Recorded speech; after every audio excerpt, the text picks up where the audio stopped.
All right.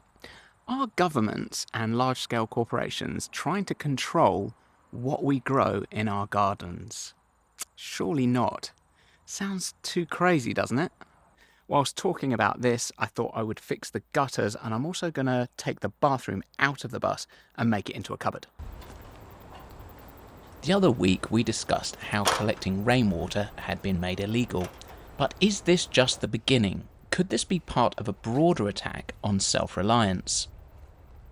This week I thought I'd take a look at growing your own food and its attack from corporate influence and regulatory overreach. We had a tropical cyclone here the other week, and as a result, I think our water quality has gone down a little bit. So I think all the trees have probably just dumped loads of bits of junk on this roof that's then gone into the gutters, maybe into the tank, I don't know. So I'm going to clean out the gutters and put new filters in the pump.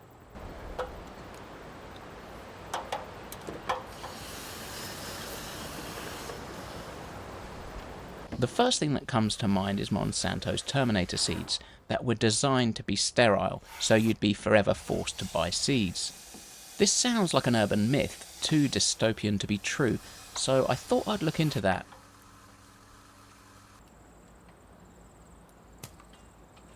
We also have government overreach in the form of zoning laws, like the one in Oak Park, Michigan, where Julie Bass faced up to 93 days in jail for planting a vegetable garden in her front yard.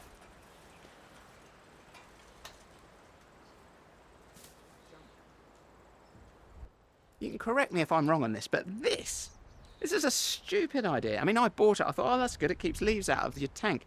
No, it doesn't. It just traps all this gunk up in the gutter. Instead of it flowing down the tube and then coming off the grill at the top, it just gets trapped in the gutter and just creates a horrible mess. Terrible idea.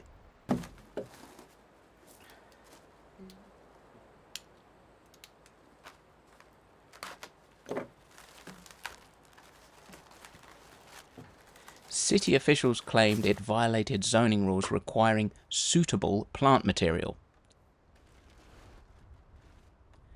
If I were her, I would have quoted Uncle Monty from Withnail and I. Flowers are essentially tarts, prostitutes for the bees. The carrot is infinitely nobler.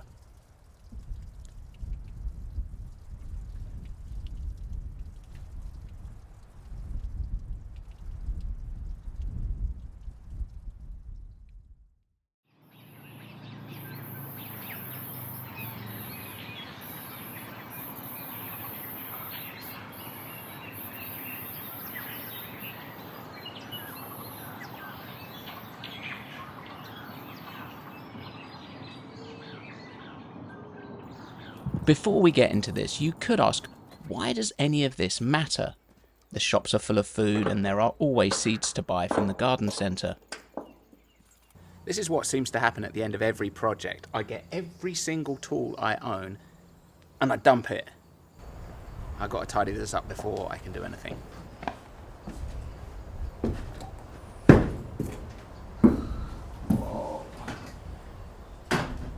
To answer this, let's go back to medieval times. Imagine life in a village. Your seed bank would have been the most valuable possession in the entire village, without question.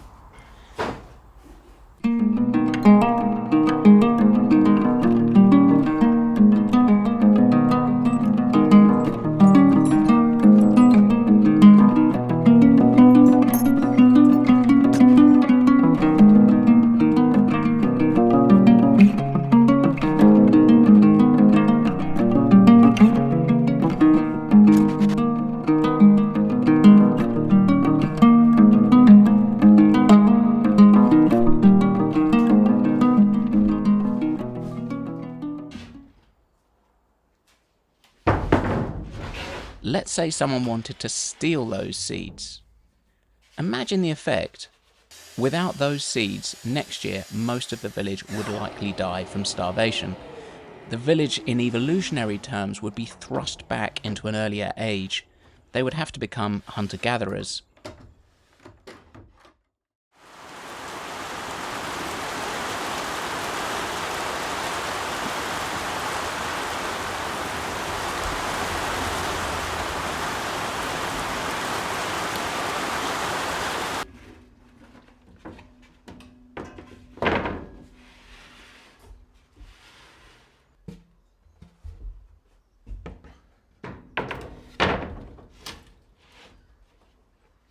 Seeds weren't just tools to grow food, they were inheritance, the results of thousands of years of patient selection.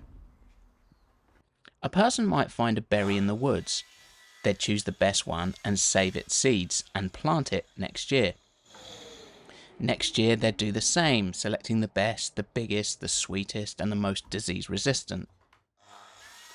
After a lifetime of selecting the best and compounding that success, they would have passed those seeds on to the next generation.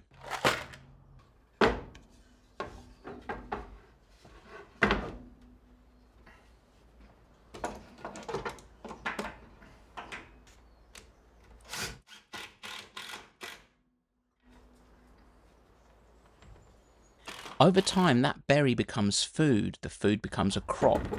That crop becomes the difference between life and famine.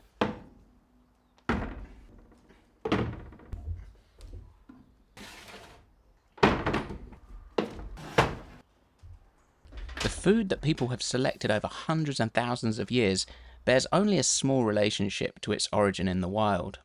And it's this that makes it possible for a small amount of land to sustain a large population. Today, the threat is not from a rival tribe trying to steal our seeds, it's from corporations.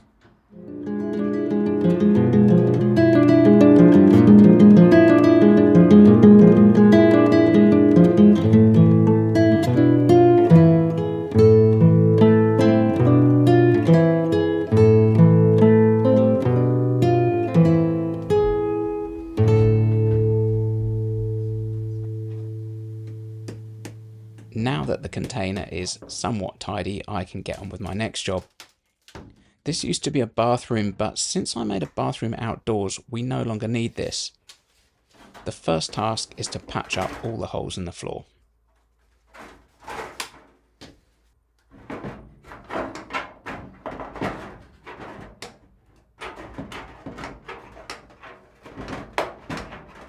Today's seeds are patented. Companies like Monsanto created genetically modified crops and patented them. They've sued farmers for saving seeds.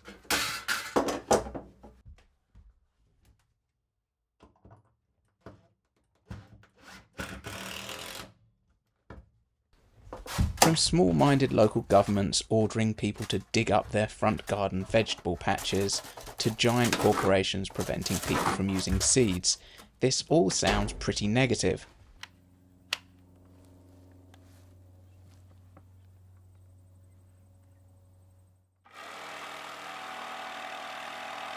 The connection between human beings and nature runs a lot deeper than these recent rules.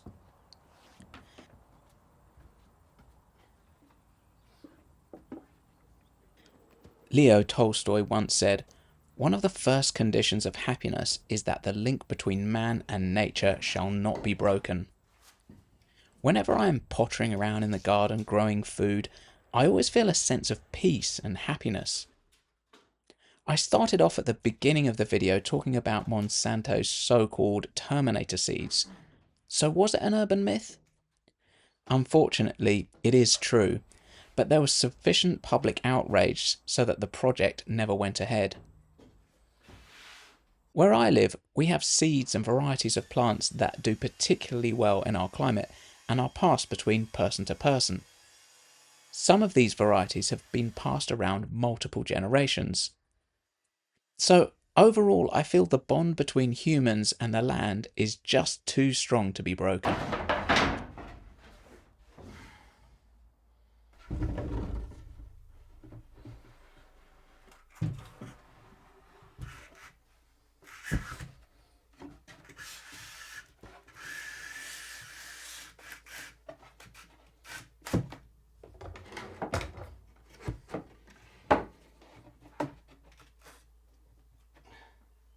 The floor in the old bathroom is now flat, level, and it's insulated. So all I need to do now is to build some cupboards and make it into a wardrobe.